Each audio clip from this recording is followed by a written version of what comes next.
ça va apparaître plusieurs fois cette page. Vas-y. Elle a apparu déjà. Voilà, tu mets toujours arrêté. Encore une fois, ça va apparaître en 4 fois. On a la défense, vas-y. Ça marche. Voilà. Ah, il connaît son identifiant, monsieur. Ok. Voilà, et là, il va. Donc ils vont refaire tout à zéro et relancer et cliquer sur cliquer pour le démarrage. Voilà.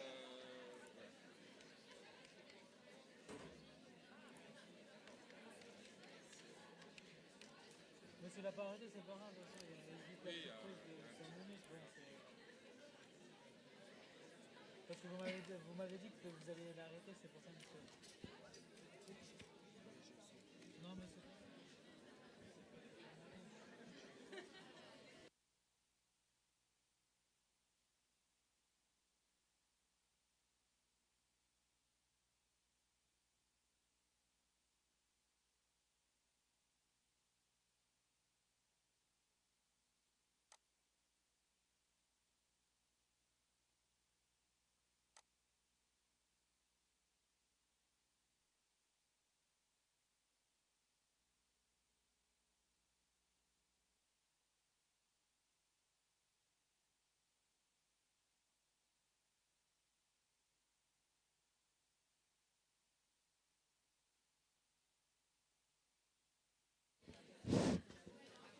Allez, on va partir pour la dernière heure de cours.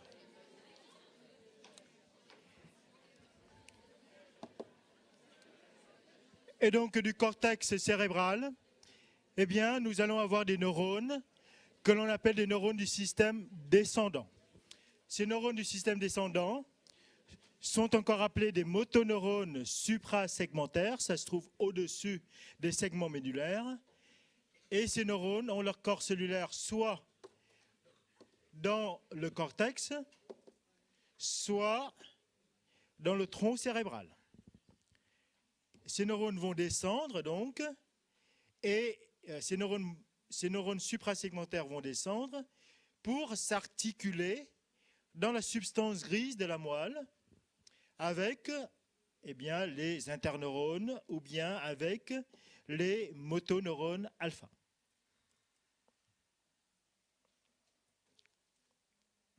Voilà, ceci représente la voie descendante, des systèmes descendants du contrôle du mouvement volontaire.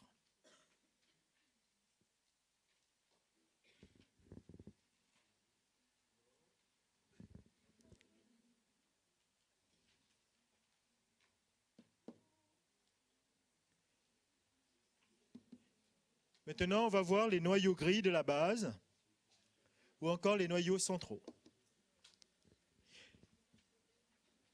Alors, ces noyaux gris de la base comprennent le globus pallidus, ou encore appelé le pallidum, ou encore le paléostriatum, l'ancien striatum.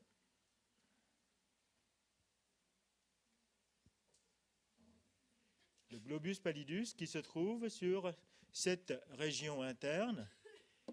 À côté de ce globus pallidus, eh bien, on va regrouper le noyau codé et le putamen, qui ensemble vont former le néostriatum, ou encore je vais appeler le striatum pour aller vite. Et enfin, la substance noire qui vont participer eh bien, à ce mouvement volontaire comme on veut le voir maintenant. Moins vite. Ouais. Globus pallidus, noyau codé et putamen, et substance noire.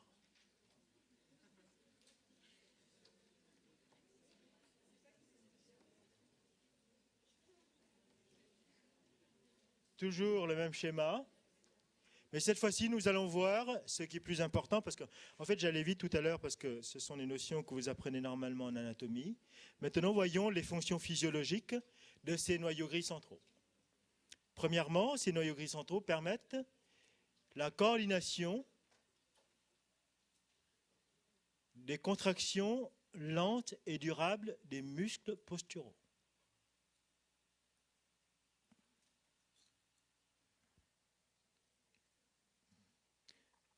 Hein, nous sommes bien d'accord. En fait, le mouvement volontaire est initié au niveau du cortex cérébral. Et ensuite, sur le chemin descendant, ils vont rencontrer ces noyaux gris centraux qui sont là pour coordonner les contractions lentes et durables des muscles posturaux. Ces noyaux gris centraux permettent également la modulation du tonus musculaire. Et par cette modulation, j'entends une inhibition du tonus musculaire, l'empêchement des muscles de se contracter trop violemment et d'avoir un tonus trop rigide, trop important. Et enfin, les noyaux gris centraux permettent l'élimination des mouvements parasites.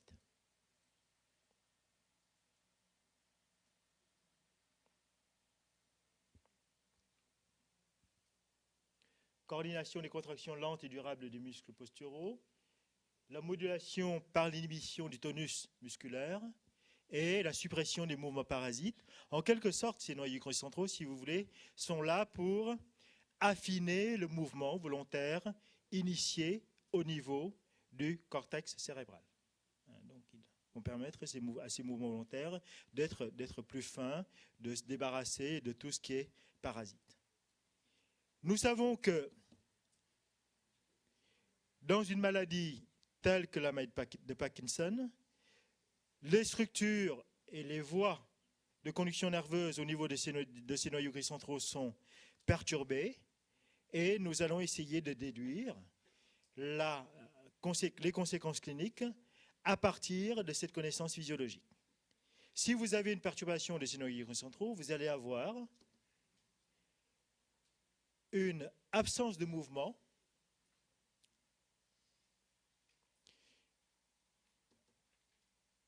un tonus qui va devenir trop important, donc une hypertonie, comme étant la conséquence de l'absence de modulation du tonus musculaire. Et bien sûr, le fait de ne pas pouvoir supprimer les mouvements parasites, et le mouvement parasite le plus naturel chez l'homme, ce sont les tremblements, eh bien, vous allez avoir l'existence de tremblements de repos.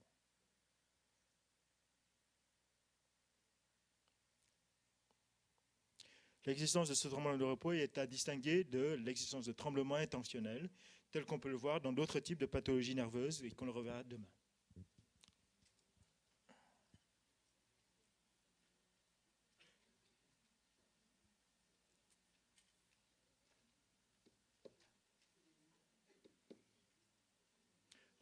La maladie de Parkinson, très rapidement, c'est une maladie ancienne, décrite il y a maintenant près de 2 siècles. C'est une affection neurodégénérative. C'est simplement pour vous donner les traits essentiels. Ce n'est pas un cours de sémiologie ni un cours de pathologie. C'est caractérisé par les tremblements de repos, par l'existence d'un ralentissement des mouvements volontaires, qu'on appelle une bradykinésie, ou bien une hypokinésie, une raréfaction, qui, à l'extrême, peut devenir une akinésie, une absence de mouvement. Et la rigidité des extrémités des membres et du cou qui traduisent l'hypertonie qu'on a vu tout à l'heure. Et puis le faciès inexpressif, c'est pareil, c'est l'absence des muscles au niveau du visage, l'absence du mouvement des muscles au niveau du visage.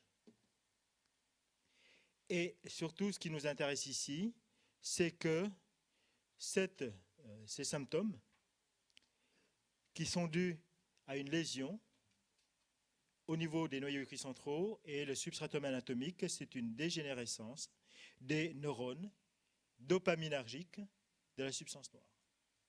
C'est surtout ça qui nous intéresse. Dégénérescence des neurones dopaminergiques de la substance noire. Maladie neurodégénérative due à la destruction dégénérative des neurones dopaminergiques de la substance noire.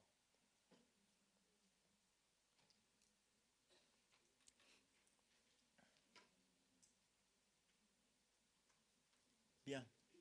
D'accord ? Bon, maintenant, je vais aller plus lentement.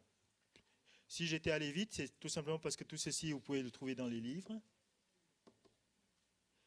Donc ça, c'est simplement la représentation des circuits neuronaux du système dopaminergique. La substance noire se trouvant ici. Hein, et on va voir maintenant où vont se projeter les neurones qui ont comme point de départ la substance noire, dans le noyau codé et le putamen, et puis aussi dans le globus pallidus, comme on va le voir tout de suite. Voilà, maintenant, je vais représenter le circuit neuronal qui va nous aider à comprendre pourquoi la dégénérescence des neurones du locus niger, c'est-à-dire de la substance noire, va entraîner les effets, comme on l'a vu tout à l'heure, à savoir une raréfaction des mouvements. Donc, on va représenter le neurone du locus niger, on va représenter le neurone du striatum, du néostriatum, noyau codé et putamen, les neurones du pallidum, ou bien encore du globus pallidus, ou encore paléostriatum, les neurones qui vont naître du thalamus, notamment du noyau ventral antérieur et ventral latéral, peu importe, retenez le thalamus, et qui finalement se reprojettent sur le cortex moteur. Hein? On est bien d'accord. Il y a un ordre qui vient du cortex moteur. Et puis ensuite, il y a une boucle qui va permettre de contrôler la qualité du mouvement initié à partir du cortex moteur afin d'affiner ce mouvement. Alors, voilà la voie, le circuit neuronal qu'il faut retenir avec cet ordre. Locus niger d'abord, striatum, pallidum, thalamus, cortex moteur.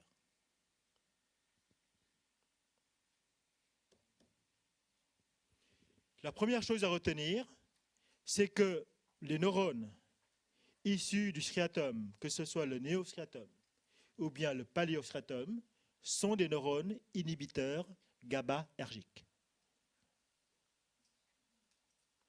Avec le striatum qui inhibe le pallidum, lequel contrôle en inhibant le thalamus.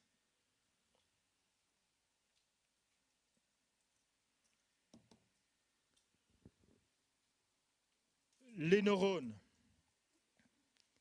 dopaminergiques issus du locus niger, de la substance noire, sont des neurones activateurs qui activent le striatum. Le thalamus possède des neurones activateurs et bien sûr le cortex moteur possède aussi des neurones activateurs. Pour compliquer encore le système, vous avez des neurones qui proviennent du cortex associatif et qui vont faire synapse soit avec les neurones du striatum, soit directement avec les neurones du thalamus, et qui permettent d'activer ces neurones.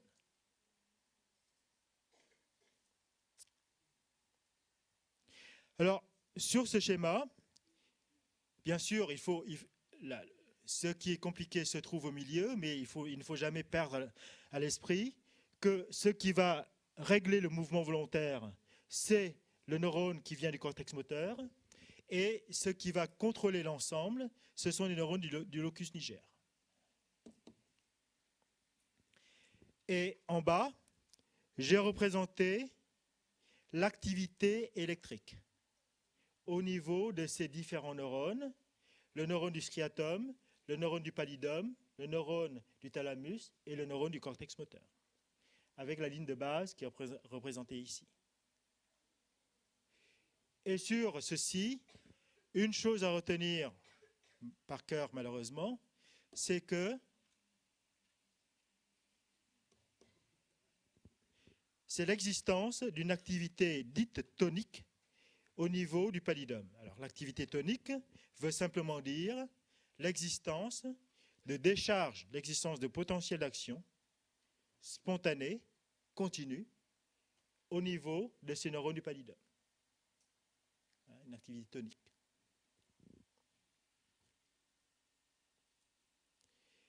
Maintenant, si vous stimulez le striatum par le neurone dopaminergique du locus niger. Vous allez avoir l'apparition des potentiels d'action. Et donc, la libération du GABA par le neurone A, du striatum, lequel GABA, eh bien, va empêcher, va inhiber l'activité tonique du neurone du pallidum. D'où, vous voyez ici, j'ai marqué les potentiels d'action à ce niveau-là et l'absence de potentiel d'action en regard au niveau du neurone B. Et ceci, cette absence de potentiel d'action veut dire l'absence de libération de GABA par le neurone B. En d'autres termes, eh bien, vous allez avoir une activité du thalamus, ce qui va permettre la stimulation du cortex moteur.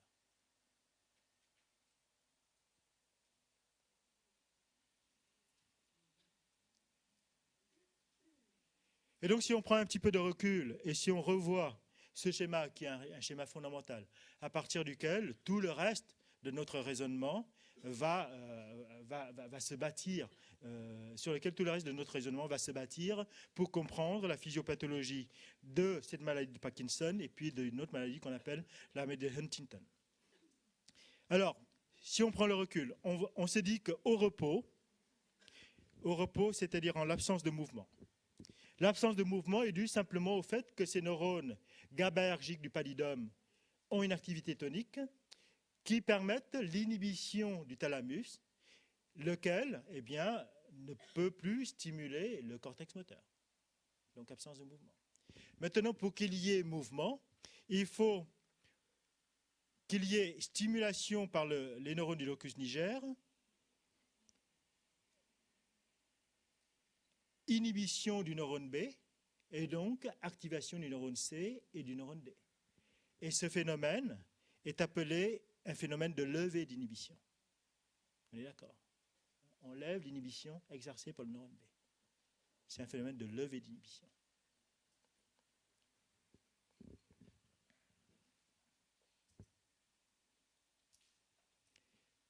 D'accord?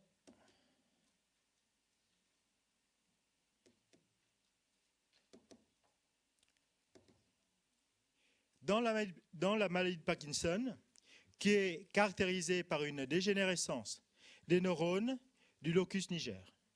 Et vous voyez ici, les neurones du locus niger deviennent virtuels. Vous n'avez plus la stimulation du striatum. D'accord? Donc vous n'avez plus l'inhibition exercée par le striatum sur le pallidum, qui du coup, eh bien, va voir son activité tonique inhibitrice renforcée. Et le thalamus, eh bien, sera encore plus inhibé que normalement, ce qui explique l'hypokinésie.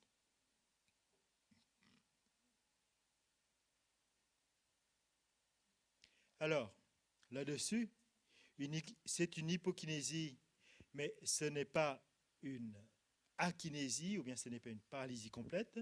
Pourquoi? Tout simplement grâce aux neurones du cortex associatif qui peuvent suppléer, qui peuvent soit stimuler le striatum afin d'avoir la levée d'inhibition de tout à l'heure, soit stimuler directement le thalamus. Mais vous comprenez bien que dans ce cas-là, les mouvements de régulation sont beaucoup moins souples, moins fines que dans le cas habituel, ce qui fait que ce sont des personnes qui ont ces mouvements saccadés, qui marchent à petits pas, qui ont du mal à s'arrêter, tout simplement parce qu'ils ont perdu cette coordination des mouvements complexes. Cette voie-là est la voie la plus naturelle, la plus efficace, la plus élaborée. Voilà, donc ceci est simple à comprendre si vous avez retenu la diapositive précédente.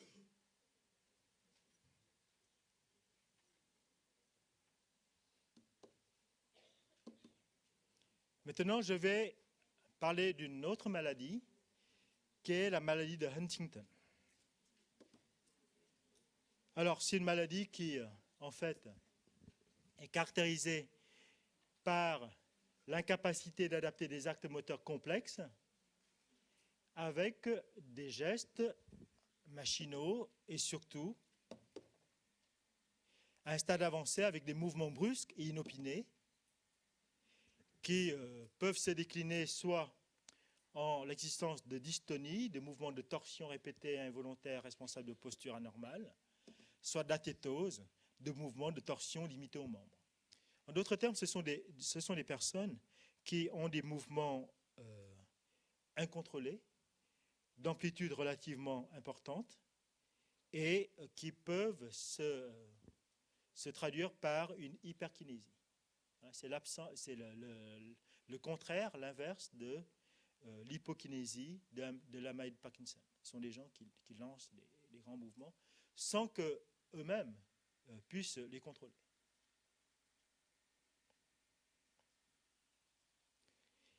Et d'un point de vue physiopathologique, eh bien, la maladie de Huntington correspond à une dégénérescence bilatérale du néostriatum.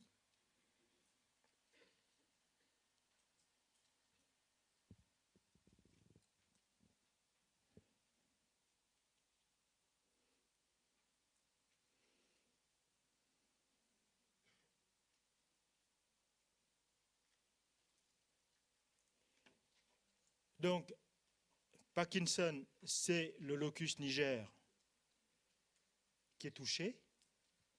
Huntington, c'est le néostriatum, c'est-à-dire celui qui vient juste après, dans la voie qu'on a décrite tout à l'heure, qui est touché. Reprenons ce qu'on a vu tout à l'heure. Voilà la voie que je vous avais décrite. Locus niger, striatum, pallidum, thalamus. Ici, c'est le striatum qui est lésé. Là.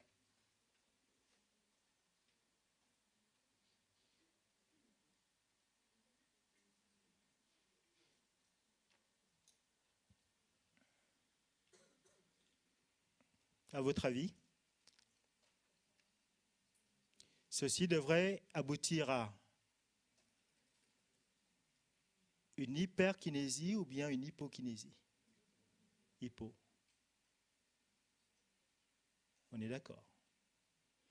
Si on croit ce qu'on avait dit tout à l'heure, la dégénérescence du néostriatum va empêcher l'inhibition du pallidum, laquelle inhibition sera renforcée, et donc l'aboutissement à une hypokinésie. Et pourtant, l'observation anatomique montre bien que c'est au niveau du néostriatum que l'on trouve cette dégénérescence cellulaire. Et donc ceci a obligé les gens à regarder d'un petit peu plus près. Ne vous en faites pas, ce que je vous avais dit reste vrai, mais partiellement vrai, donc incomplètement vrai. Maintenant, on va voir l'intégralité de cette voie. La voie que l'on a vue tout à l'heure reste valable, mais elle est appelée désormais la voie directe, parce qu'à côté de cette voie directe, à cause de ce qu'on a vu tout à l'heure, à savoir l'existence d'une dégénérescence du striatum entraînant un syndrome hyperkinétique, que l'on a été obligé de découvrir la voie indirecte, et cette voie indirecte va nous présenter, introduire deux acteurs. Le premier qui est le pallidum, qui reste toujours le pallidum, et le pallidum interne, qui est intéressé par la voie directe, et le deuxième, que j'ai mis ici en bas pour bien séparer le pallidum externe, mais anatomiquement les deux sont proches, les deux structures sont proches l'une de l'autre, le pallidum externe qui, lui, fait partie de la voie indirecte. Pallidum interne comme pallidum externe sont sous le contrôle du striatum. Et lequel striatum va libérer le GABA dans les deux cas. Donc pallidum interne comme pallidum externe sont inhibés par le striatum. Jusque-là, ça va. Le pallidum externe, c'est la voie indirecte donc, le pallidum externe, lui, va contrôler non pas le thalamus, mais une autre structure qu'on appelle le noyau sous-thalamique, qui se trouve en dessous du thalamus.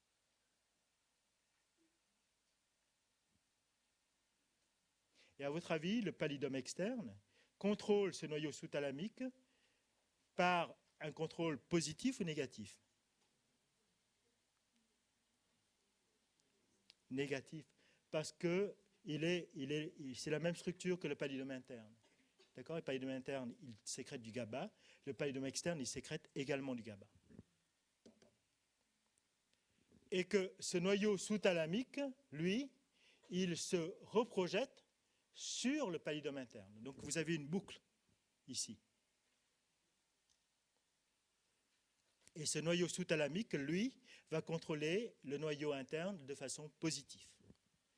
Je pense que j'ai mis... Voilà. Pallidum interne, externe qui contrôle le noyau sous-thalamique de façon négative. Et le pallidum externe comme interne, donc tout le pallidum, vous retiendrez, ont une activité inhibitrice tonique.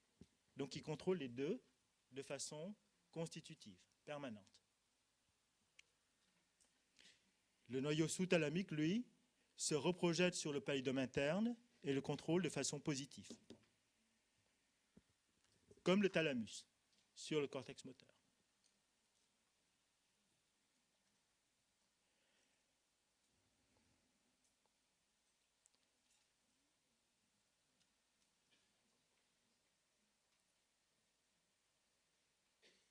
Alors, sur cette voie, et ça c'est la voie finale, il n'y aura pas d'autres modifications après.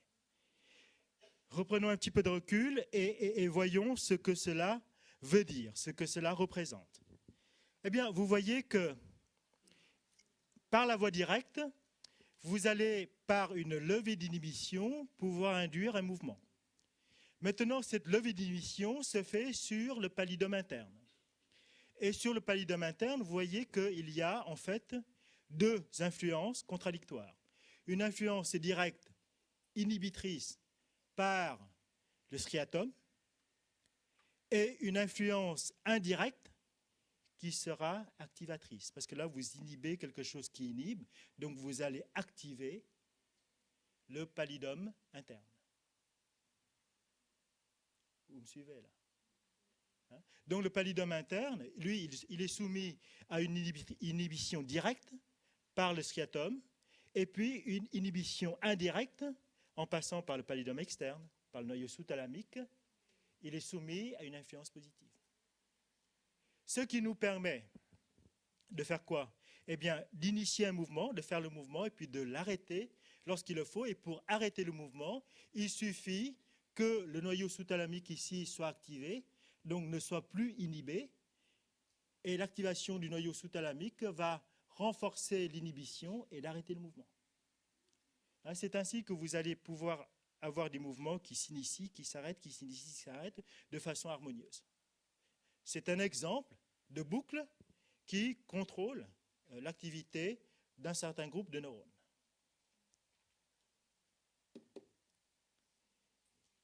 Et pour montrer l'importance de ce noyau sous-thalamique, eh bien, il existe une maladie, une autre, qu'on appelle l'hémibalisme. L'hémibalisme, qui se caractérise par des mouvements violents et involontaires des membres. Vous allez apprendre tout ça en sémiologie, ou vous l'avez déjà appris, je ne sais pas. Et en tout cas, l'hémibalisme a comme substratum anatomique la destruction du noyau sous-thalamique. Et vous comprenez que si le noyau sous-thalamique est détruit, vous perdez un moyen de stimuler le pallidum interne. Et donc vous allez en quelque sorte libérer les mouvements, d'où l'existence de ces mouvements violents et involontaires des membres.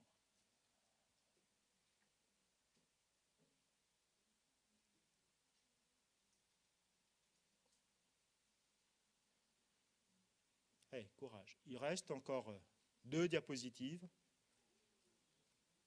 à voir. Toujours sur cette voie. La première diapositive, c'est de comprendre maintenant l'hyperkinésie de la maladie de Huntington. Avec la voie directe et la voie indirecte. Maladie de Huntington. Vous avez une dégénérescence du striatum. On est d'accord? Mais c'est le striatum qui contrôle la voie indirecte.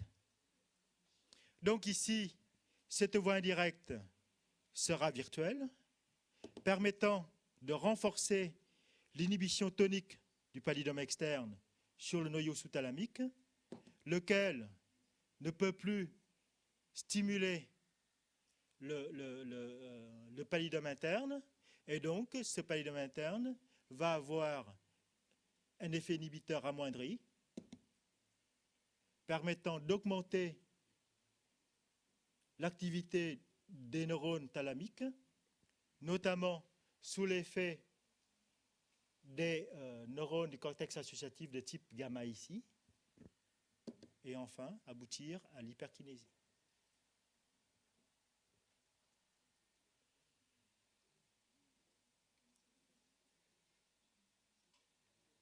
Hein? C'est cette voie-là qui est lésée, qui lève l'inhibition. Donc l'inhibition du pallidum externe va se renforcer sur le noyau sous-thalamique. Et c'est pour cela que, d'un point de vue sémiologique, l'hémibalisme, la tétose, l'hémibalisme qui est dû à la destruction du noyau sous-thalamique et la tétose qui fait partie des symptômes de la maladie de Huntington sont relativement proches. Ce sont des mouvements amples, incontrôlés, avec une grande amplitude, une hyperkinésie. Maintenant, vous allez me dire, et alors concernant la maladie de Parkinson que l'on a vue de tout à l'heure, est-ce que si on tient compte de cette voie indirecte, le schéma proposé tout à l'heure est-il toujours valable?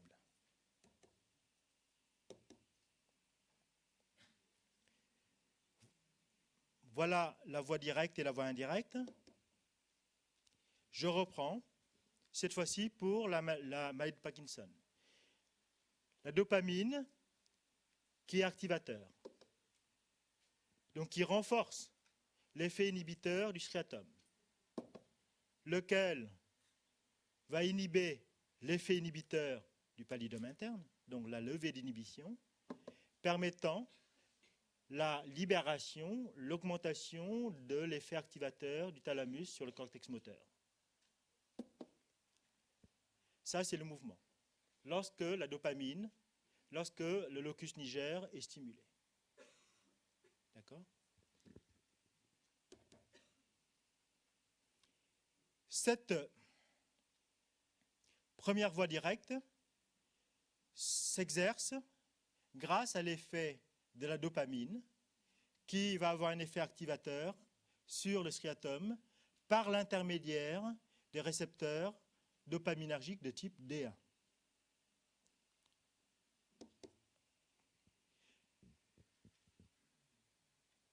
Les récepteurs dopaminergiques de type D2, également localisés sur le striatum, sont ceux que l'on trouve sur la voie indirecte.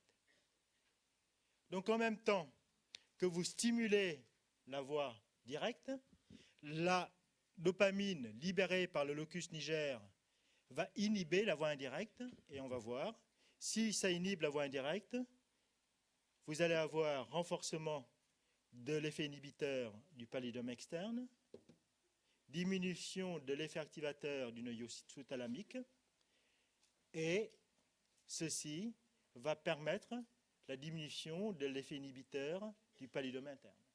Donc les deux concourent à la création d'un mouvement.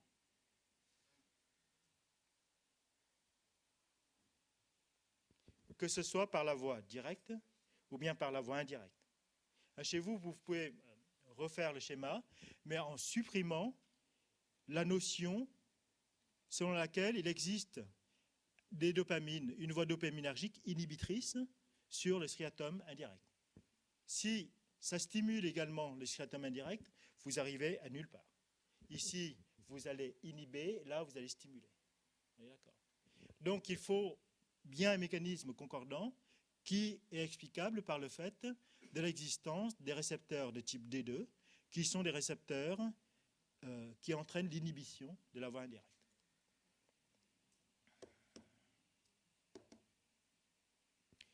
Dans la maladie de Parkinson,